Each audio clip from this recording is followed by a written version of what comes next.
He gave up his best horse so the Black sisters could escape. Their father arrived with a marriage proposal. "They went through the canyon," the mountain man shouts, blood trickling from his split lip as the bounty hunters kick dirt in his face. The townsfolk call him Ghost, a broken hermit destined to fade into nothing. They sneer when he ventures down from his cabin, whispering he's lost his mind to solitude. His fate seems sealed, die alone, forgotten, worthless.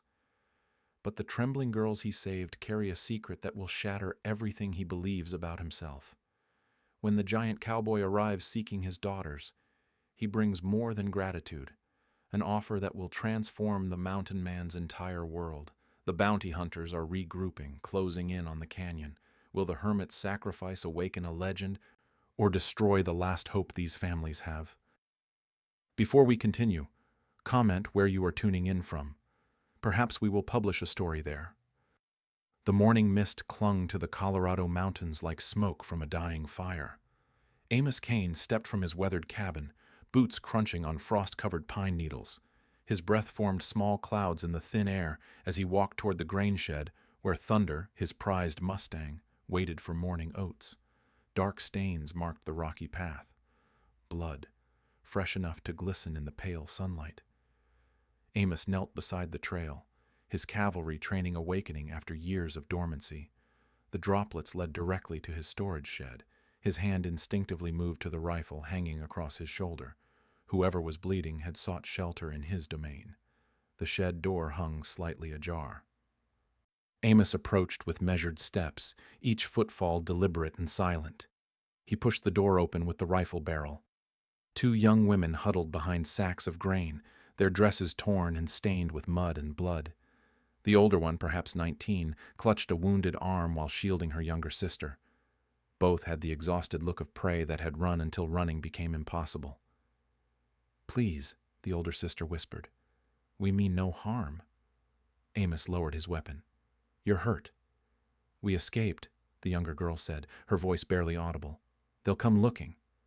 Before Amos could respond, hoofbeats thundered across his property. Multiple riders approached fast and hard. The sisters pressed deeper into the shadows, terror flooding their eyes. "Stay hidden," Amos commanded. He stepped outside as 5 mounted men reined their horses to a halt in his yard. Their leader, a tall man with dead eyes and a silver star pinned to his vest, dismounted with practiced authority. "Silas Crow," the man announced. "We're tracking escaped property. 2 girls colored on foot through these mountains." Amos kept his expression neutral. "Haven't seen anyone. Mind if we search your buildings?" "I do mind." Crow's hand drifted toward his pistol. "You harboring fugitives, mountain man?" "I'm harboring my privacy." The other riders spread out, surrounding Amos in a loose circle. These weren't lawmen despite the badges. Their clothes were too fine, their weapons too expensive. Bounty hunters with purchased authority. "Funny thing about privacy," Crow said, stepping closer. "It don't mean much when it's hiding stolen goods. Those girls aren't goods." Crow's smile revealed yellowed teeth. "So, you have seen them." Amos realized his mistake too late. Thunder whinnied from the corral, sensing the tension that crackled through the mountain air like electricity before a storm. "Check the buildings," Crow ordered. 2 riders moved toward the shed. Amos stepped into their path. "I said no." Crow drew his weapon in one fluid motion. "And I said we're searching anyway." The standoff stretched like a taut wire. Amos calculated angles and distances, weighing odds that grew worse by the second. 5 armed men against 1 aging hermit. The mathematics of violence had never favored him. "Look at this place," one rider called out, gesturing at the ramshackle cabin and empty corrals. "Man's got nothing worth protecting except that horse." "Maybe that's exactly what we should take," Crow said. "Compensation for our trouble." Thunder stamped and snorted, magnificent even in captivity. 15 hands of pure Colorado Mustang, bred for endurance and speed, the only beautiful thing left in Amos's diminished world. "The horse stays," Amos said. "Does it?" Crow cocked his pistol. In that moment, Amos saw his choice with perfect clarity. He could fight and likely die, leaving the sisters to face capture alone. Or he could find another way. "Wait," Amos said. "You want to catch those girls?" "That's the idea. They're heading for the railroad station in Millfield. 2 days on foot through rough country." Amos pointed southeast, away from the canyon where he'd actually seen tracks leading. "You could catch them easy if you had fresh horses." "We got horses." "Not like mine." Crow studied Thunder with new interest. The Mustang stood 16 hands high, with the deep chest and powerful hindquarters that marked true mountain breeding. "That's quite an animal," Crow admitted. "Fastest horse in 3 counties. Take him and 2 others. You'll run down those girls before they reach civilization." The offer hung in the air between them. Crow holstered his weapon slowly. "Generous of you, mountain man. Just want this business finished."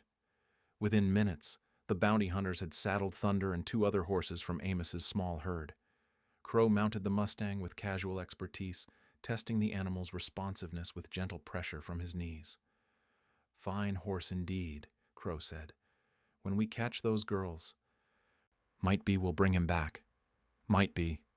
Crow spurred Thunder toward the southeast trail. The other riders followed, their hoofbeats fading into the vast silence of the mountains. Amos waited until the sound disappeared completely before returning to the shed. "They're gone," he told the sisters. The older girl emerged first, helping her wounded sister to stand. "You gave them your horse." "It's just a horse." "No," she said quietly. "It wasn't." She pulled a folded paper from her dress and pressed it into Amos's weathered hand. "Read this when we're gone." "Where will you go?" "The canyon trail leads to an old mining road. We can follow it north to the next territory." Amos shook his head. "You're too weak. They'll circle back when they don't find tracks heading southeast." "Then what do you suggest?" Amos looked toward the high peaks where morning shadows still clung to hidden valleys. Somewhere in those mountains lay paths only he knew, routes carved by necessity and desperation during his cavalry days. "I know a way," he said, "but we leave now." The hidden trail wound through granite cliffs like a secret whispered between mountains. Amos led the sisters along paths that existed only in his memory, carved into stone by decades of wind and forgotten by maps. Eulalia stumbled on loose scree. Her younger sister Corinthia caught her arm, both breathing hard in the thin air. They had been climbing for 3 hours through terrain that would challenge experienced mountaineers. "How much further?" Corinthia asked. Amos pointed toward a distant ridge where pine trees grew thick and dark. "The old mining camp sits just beyond that rise, abandoned for 10 years now, but the buildings still stand." "Will we be safe there?" "For a while." The refuge materialized from the wilderness like something from a half-remembered dream. 3 log structures arranged around a central clearing, weathered but solid. A stream ran clear and cold beside the largest building. Amos guided them to the main cabin. Inside, shelves lined the walls, stocked with preserved food, blankets, and medical supplies. Everything needed to sustain life in the wilderness. "You maintain this place," Eulalia observed. "Sometimes people need somewhere to go." "What kind of people?" Amos busied himself lighting the stone fireplace. "The kind that don't have anywhere else." While the sisters rested, Amos treated Corinthia's wounded arm with practiced efficiency. His hands moved with the steady precision of someone who had tended many injuries in harsh conditions. "You were a soldier," Eulalia said. "Long time ago." "Cavalry?" Amos nodded without looking up from his work. "Reconnaissance, mostly. Mapping routes through hostile territory." "Is that how you know these mountains so well?" "Part of it." The conversation died as Amos finished bandaging Corinthia's arm. The younger sister had fallen asleep by the fire, exhaustion finally claiming her. Eulalia watched her sister with protective tenderness before turning back to Amos. "You should read that letter now," she said quietly. Amos retrieved the folded paper from his shirt pocket. The writing was careful and elegant, clearly the work of an educated hand. "To the ghostwriter," it began. "If you are reading this, then the stories are true. You live still among the high peaks where eagles nest and clouds gather. My name is Eulalia Black. My sister and I seek the mountain sanctuary that slaves speak of in whispered reverence, the place where the Ghost Rider guides lost souls to freedom. Amos looked up sharply. Ghost Rider? That's what they call you in the stories, Eulalia said. The cavalry scout who disappeared into the mountains after the war ended. The one who built hidden camps along the underground railroad routes. I never called myself that. Names have power whether we choose them or not. Amos returned to the letter. For 3 years, families fleeing bondage have spoken of the mountain man who appears when hope dies. The one who knows paths through impossible places, who built refuges stocked with everything needed for survival. They say, if you can reach his domain, you will find safety. The words blurred as memories flooded back. Midnight journeys through treacherous passes. Families huddled in hidden camps while slave catchers searched valleys below. Dozens of desperate souls guided to freedom along routes only he knew. My sister and I chose to seek you because we had nowhere else to turn, the letter continued. Our father owns a prosperous ranch in Kansas. Men who cannot tolerate our family's success arranged our kidnapping. They planned to force us into marriages that would break up father's land holdings and destroy everything he built. Amos set the letter down. Your father is a rancher? One of the most successful in 3 counties. That made us targets. And these men who took you? They call it legal. Arrange marriages to settle supposed debts our father never owed. Amos folded the letter carefully. Everything about his isolated existence suddenly seemed different. For 5 years he had believed himself forgotten, a broken man hiding from a world that had no use for his particular skills.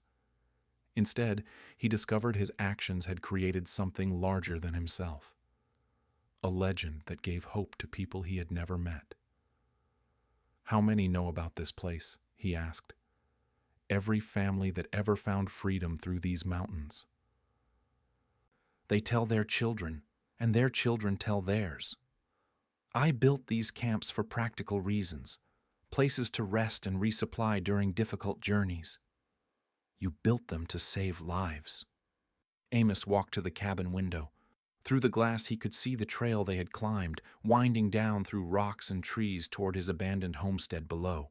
Somewhere in those valleys, Crow and his men were discovering they had been deceived. They'll figure out I sent them the wrong direction, Amos said. How long do we have? Maybe until tomorrow, maybe less if they're smart. Eulalia joined him at the window. Then we keep moving. Where? North, through the high passes to the next territory. Amos shook his head. Winter comes early at those elevations. The passes could close any day. Then what do you suggest? We make our stand here. 3 people against 5 armed men? 3 people who know the territory against 5 who don't. Thunder's distant whinny echoed from the valley below. The Mustang's call carried clearly in the thin mountain air, a sound Amos knew as well as his own heartbeat. Eulalia gripped his arm. They found the real trail. Amos watched riders emerge from the tree line far below, moving up the hidden path with determination born of fury. Crow sat Thunder's back like a conqueror, claiming stolen ground. Wake your sister, Amos said. We have work to do. The hoofbeats grew closer as Crow's men navigated the treacherous mountain trail. Amos counted 5 riders, their horses struggling with the steep terrain and thin air. Thunder moved with familiar grace, his powerful legs finding purchase on loose stone where other horses stumbled. They'll reach us within the hour, Amos said, securing supplies in a leather pack. Corinthia stirred by the dying fire, her wounded arm stiff from sleep. Where do we go now? Higher. Amos led them from the cabin toward a barely visible path that climbed the cliff face behind the mining camp. The route looked impossible, little more than animal tracks carved into vertical rock. People can't climb that, Eulalia protested. Mountain goats can. So can we. They began the ascent as gunshots echoed from the valley below. Crow's men had reached the abandoned cabin and discovered their quarry had vanished again. Angry shouts carried upward on the wind. The climb tested every muscle and nerve. Handholds appeared where none seemed to exist. Footholds materialized from shadows between stones. Amos moved with the confidence of long familiarity, while the sisters followed his exact path. "Don't look down," he instructed. "Feel for the next grip with your hands before you move." They reached a narrow ledge just as riders appeared in the mining camp below. From this height, the men looked like children's toys arranged around a miniature village. Crow dismounted Thunder and kicked open the cabin door. His fury carried clearly across the mountain silence when he found the warm ashes of their fire. "Search everything," Crow's voice boomed. "They can't have gone far." Amos guided the sisters along the ledge to where it widened into a hidden shelf of stone. Ancient petroglyphs covered the rock walls, marking this place as sacred to people who understood mountains better than any surveyor. "Apache hunting camp," Amos explained. "Abandoned, but not forgotten." Water seeped from cracks in the stone, forming small pools that never ran dry. Wind-carved hollows provided natural shelter from storms that could kill the unprepared. "You've used this before," Eulalia observed. "Many times." "During the war?" Amos settled against sun-warmed stone. "After the war ended, Union Command wanted detailed maps of territorial boundaries. I spent 2 years surveying these mountains, documenting every pass and canyon." "That's when you found the Apache camps?" "The camps found me. When winter storms trapped me for weeks, these shelters kept me alive." Below them, Crow's men spread out through the mining camp, like ants disturbed from their hill. They searched every building, every hiding place, growing more frustrated with each empty discovery. "How do we know they won't find this trail?" Corinthia asked. "Because it doesn't look like a trail." The path they had climbed appeared from above as nothing more than natural weathering in the cliff face. Only someone who knew exactly where to look could identify it as anything humans might navigate. As afternoon shadows lengthened, a new sound drifted up from the valleys below. More horses approaching, but from a different direction. Amos crawled to the ledge's edge and peered down through gaps in the stone. A lone rider emerged from the southern trail, moving with purpose toward the mining camp. Even at distance, his massive frame dominated the saddle of a horse that seemed too small to carry him. "Someone's coming," Amos announced. Eulalia scrambled to his side. When she saw the approaching rider, her breath caught in her throat. "Father." The newcomer rode directly into Crow's camp without hesitation or fear. His presence commanded immediate attention from the bounty hunters, who arranged themselves in a defensive semicircle around their leader. Even from their elevated position, Jedediah Black's voice carried with military authority. "I'm looking for my daughters." "Your daughters?" Crow's response held dangerous amusement. "Might be we know something about that." "Then speak." "Cost you to hear what we know."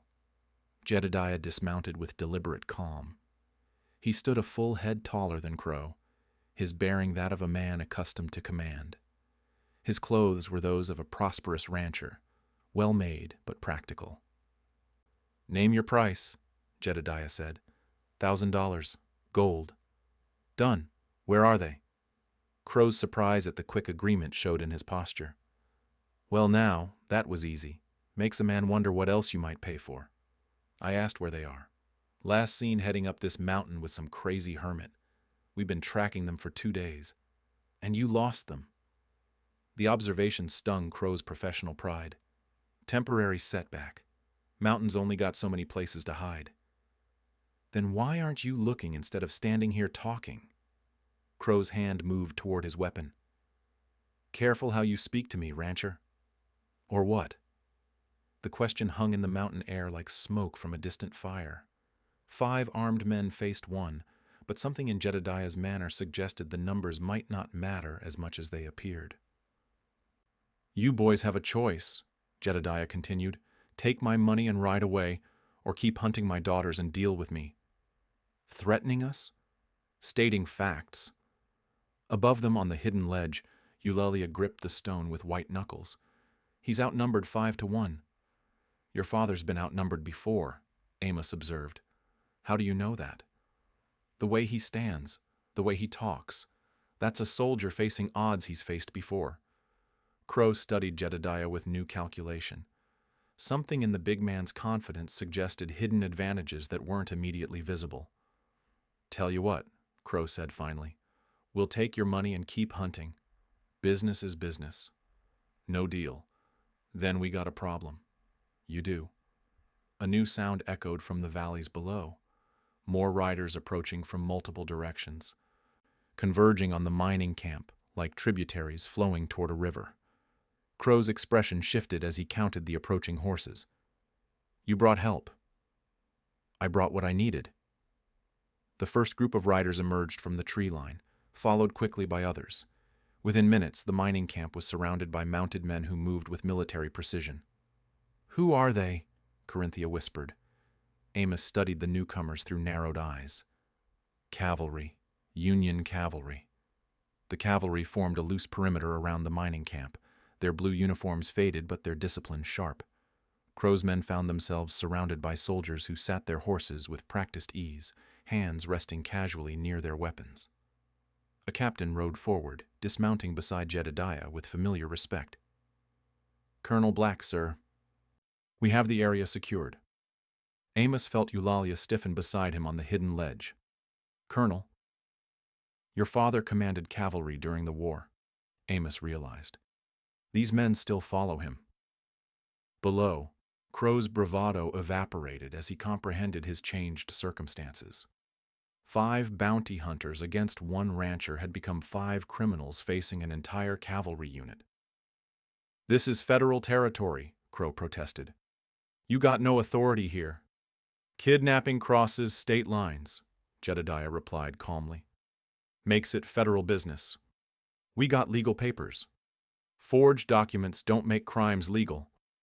The captain produced a leather folder from his saddlebags. Arrest warrants signed by a federal judge. Charges include kidnapping, conspiracy, and violation of civil rights statutes. Crow's face went pale. Civil rights? Turns out targeting prosperous families because of their race is still a crime, even in Colorado territory. Amos watched the confrontation unfold with growing admiration for Jedediah's strategic planning. The rancher hadn't ridden into the mountains seeking a rescue. He had orchestrated a carefully planned operation to destroy the entire criminal network. We need to get down there, Eulalia said. Not yet, Amos cautioned. Let your father finish his business first. The cavalry began dismounting in coordinated movements, surrounding Crow's men with professional efficiency. Within minutes, the bounty hunters found themselves disarmed and bound with military precision. Where are my daughters? Jedediah demanded. Don't know, Crow spat. That crazy hermit took them somewhere up the mountain. What hermit? Lives in a cabin down valley. Calls himself Amos something. Jedediah's expression shifted subtly. Amos Kane? You know him? I know the name. The captain looked up sharply. Kane? The reconnaissance scout from the Apache campaigns? The same. A murmur ran through the assembled soldiers. Several men exchanged glances filled with respect and recognition. Thought he was dead, one trooper said. Thought he was a legend, another added. Jedediah studied the mountain slopes above them with new interest. If my daughters are with Amos Kane, they're in the best possible hands. How do we find him? The captain asked. We don't. He finds us when he's ready. High on the hidden ledge, Amos felt the weight of his forgotten reputation settling around him like an old coat. These men knew his name, knew his service record, knew capabilities he had almost convinced himself no longer existed. They respect you, Eulalia observed. I did my job during the war. You did more than that. Amos stood slowly, decision crystallizing in his mind. Time to go down. Are you sure it's safe? Your father brought friends. Good friends. The descent required even more care than the climb. Loose stones dislodged by their passage clattered down the cliff face, announcing their approach to everyone below. By the time they reached the mining camp, all eyes were focused on their arrival. Jedediah stepped forward as his daughters emerged from behind Amos. The reunion was swift but intense. Father and daughters embracing with relief that transcended words. Are you hurt? Jedediah asked. Corinthia's arm is wounded but healing, Eulalia reported. We're alive because of him. All attention turned to Amos, who stood slightly apart from the family reunion. The assembled soldiers studied him with curiosity and respect, seeing legend made flesh. "Amos Kane," Jedediah said, extending his hand. "Colonel Jedediah Black. We never met during the war, but I know your service record." "Colonel." Amos shook the offered hand. "My daughters tell me you sacrificed your horse to help them escape. It seemed the right thing to do." "It was the right thing to do." The captain approached with Thunder's reins. "This your animal, sir?" Amos accepted his horse back with quiet gratitude. Thunder nuzzled his shoulder, clearly pleased to be reunited with his proper owner. "Fine animal," the captain observed. "Crow's men didn't treat him well. He'll recover. Like his master, I'd imagine." The afternoon sun cast long shadows across the mining camp as the soldiers prepared to depart with their prisoners. Crow and his men would face federal justice for their crimes, their network of forced marriages and land theft finally exposed. "There's something else I need to discuss with you," Jedediah told Amos as the preparations continued around them. "What's that?" "A proposal. A different kind than these men had in mind." Amos glanced at Eulalia, who watched her father with obvious curiosity. "I'm listening." "My family owes you a debt that can't be repaid with money or gratitude alone. You don't owe me anything." "I disagree." "You risked everything to save my daughters. That creates obligations." "What kind of obligations?" Jedediah glanced at Eulalia, who nodded encouragement. "The kind that bind families together permanently." "I don't understand." "I'm asking you to marry my daughter." The words fell into mountain silence like stones dropped into still water. Every person in the camp turned to stare, soldiers and prisoners alike stunned by the unexpected proposition. Amos felt the earth shift beneath his feet. Marriage? A strategic alliance that protects all our interests while honoring what you've already given. "Father," Eulalia said quietly, "perhaps we should discuss this privately." "Nothing private about it," Jedediah replied. "This is a family decision, and family business gets handled in the open." Amos looked from father to daughter, seeing determination in both faces. Around them, the cavalry waited with the patient attention of men accustomed to witnessing historic moments. "This is a serious proposal," Amos said finally. "The most serious I've ever made." Thunder stamped restlessly, sensing the tension that crackled through the mountain air like electricity before a storm. The marriage proposal hung in the mountain air while soldiers shifted uncomfortably in their saddles. Crow sneered from his bonds, finding dark amusement in the unexpected turn of events. "Strategic alliance," Amos repeated slowly. "What exactly does that mean?" Jedediah's expression remained serious. "Legal protection. My family's been targeted because we're prosperous and vulnerable. Marriage to a war hero with federal connections changes that calculation. I'm not a war hero. The men here disagree." Around the camp, troopers nodded with quiet respect. To them, Amos Kane represented something larger than his hermit existence suggested. "What does Eulalia think about this arrangement?" Amos asked. The young woman stepped forward with calm dignity. "I think you're a good man who saved our lives. I think my father is right about the protection marriage would provide. I also think you deserve an honest answer." "Which is?" "I admire your courage and your character. Those are good foundations for building something real. But not love. Love grows from respect and shared purpose. We have both." Corinthia moved to her sister's side. "Eulalia's right. You risked everything for strangers." "That shows the kind of man you are." The captain checked his pocket watch. "Colonel, we need to move soon. Weather's changing in the high passes." Indeed, clouds gathered around the distant peaks, promising snow that could trap them all if they delayed too long. "I need time to consider this," Amos said. "How much time?" Jedediah asked. "Give me until morning." "We may not have until morning. Those clouds mean winter's coming early." As if summoned by his words, the first snowflakes began falling, dancing through the thin air like frozen prayers. "The mining camp has shelter," Amos pointed out. "We can wait out the storm. And if the storm lasts days, then we make do." The captain detailed men to secure the prisoners in one of the mining buildings while others prepared the main cabin for overnight occupation. Within an hour, the abandoned camp bustled with military efficiency. Amos found himself alone with Thunder as evening shadows gathered.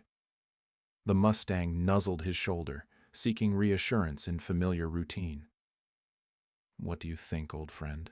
Amos murmured. "Ready to become a family horse?" Thunder snorted softly, breath visible in the cooling air. "That's what I thought." Eulalia approached through the gathering dusk, her footsteps quiet on the rocky ground. "May I speak with you?" "Of course. My father's proposal surprised you. Surprised everyone, I think. It shouldn't have. He's a practical man who sees solutions where others see problems." Amos stroked Thunder's neck. "And you? Do you see a solution or a problem?" "I see an opportunity." "For what?" "To build something worthwhile with someone who understands sacrifice." The snow fell steadier now, dusting the ground with white that glowed faintly in the starlight. "You know nothing about me," Amos said. "My past, my failures, my reasons for hiding in these mountains. I know you gave up everything to save two strangers. I know you built refuges to help people you'd never meet. I know soldiers who fought beside the best men in the army speak your name with respect. That was long ago. Character doesn't age, Mr. Kane."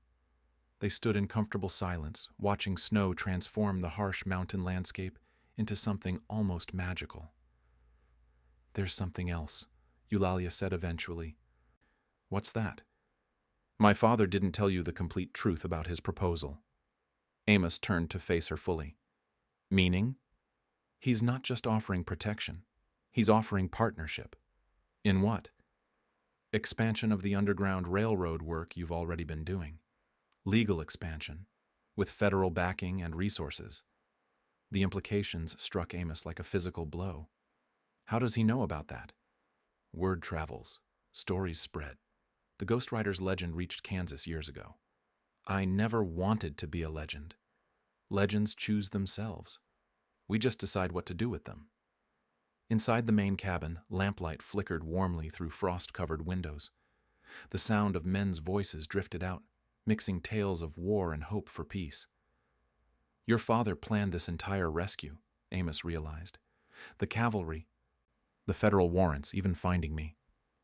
He planned to save his daughters and destroy the network threatening our family. Finding you was unexpected fortune, or calculated risk. Both."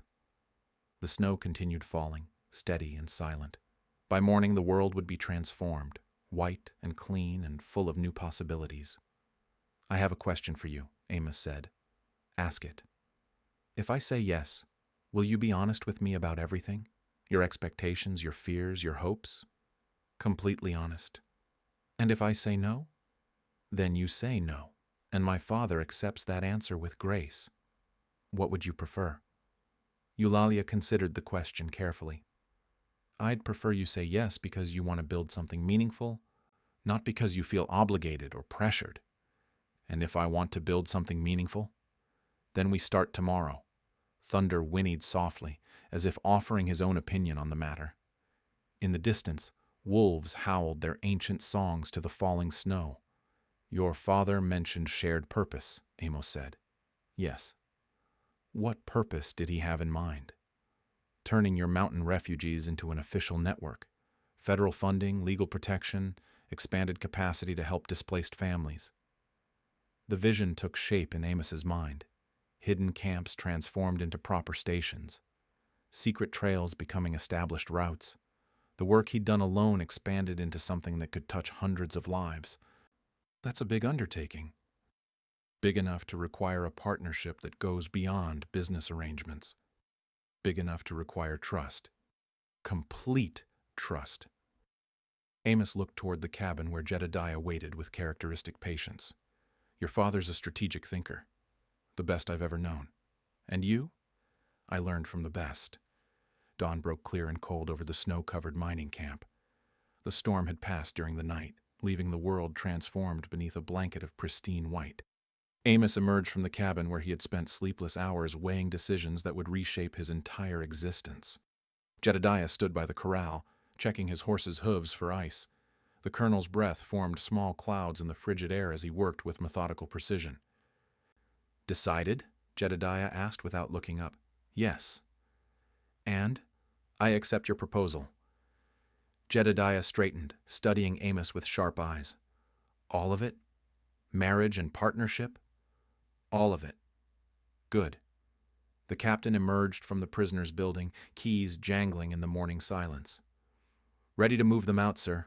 Weather's clear for the pass." "Load them up," Jedediah ordered. "Federal marshals are waiting in Denver."